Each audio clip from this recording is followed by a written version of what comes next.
I see women stand with their arms crossed like this. And again, notice, this is all right, fine. I don't particularly like seeing arms crossed at any time, but look at this woman. She's wrapped her arms around her elbows and she's hugging herself. It's like, oh my God, someone protect me, hug me, keep me safe. What else might we notice about her? Yep, it's down and up. Do any of you have children that do this?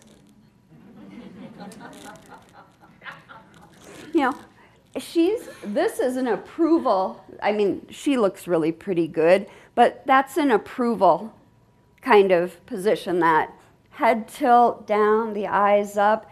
And again, it's got some weird overtones to it too. You want strong, level, and again, the chin up. You're going to stretch your neck. I'm always working to make people taller because it helps their presence. And again, we tend to shrink. And a large part of that is functions of jobs, but we've also been taught to be small, to be out of the way. Again, that's changing a little bit. I'm just going to, we've looked at these. Expansive, relaxed body language. She is taking up space. She's going to have those legs apart. She's going to have those hands on her hips. And that's really key. Usually when you see people who are confident, they're going to speak up early and often. We can't tell that from this, but we can guess Tina Fey's talking all the time. So many people don't do that. They'll just kind of recede into the background and think, well, maybe my question isn't pertinent, or maybe my question isn't quite what we want. I should know that, so I won't even ask.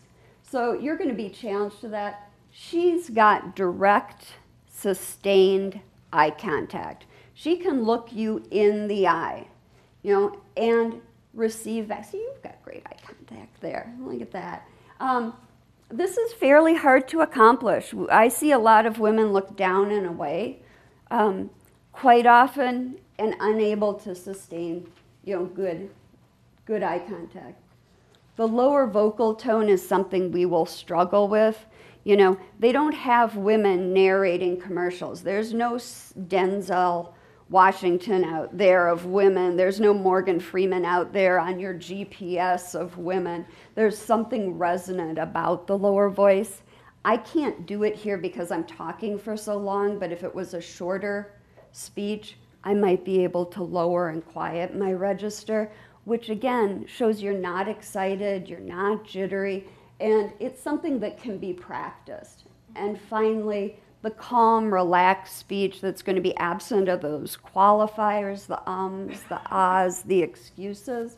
And so really what we have on the other side is just the opposite of these. Women do have a tendency, this is a killer for us and I want you to watch it. A lot of women have what's called upspeak. So even when you're making a declarative, firm statement, it sounds like maybe you're asking a question about whether that statement is okay. Am I right? I'm not sure. And I hear this all the time, and I'm saying, no.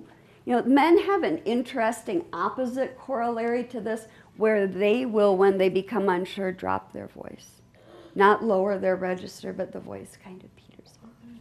And it's classic to kind of to know that. And we've already talked about hesitant speech with qualifiers.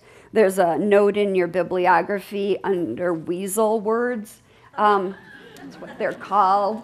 The old English teacher says, and it gives you a good look at what those are.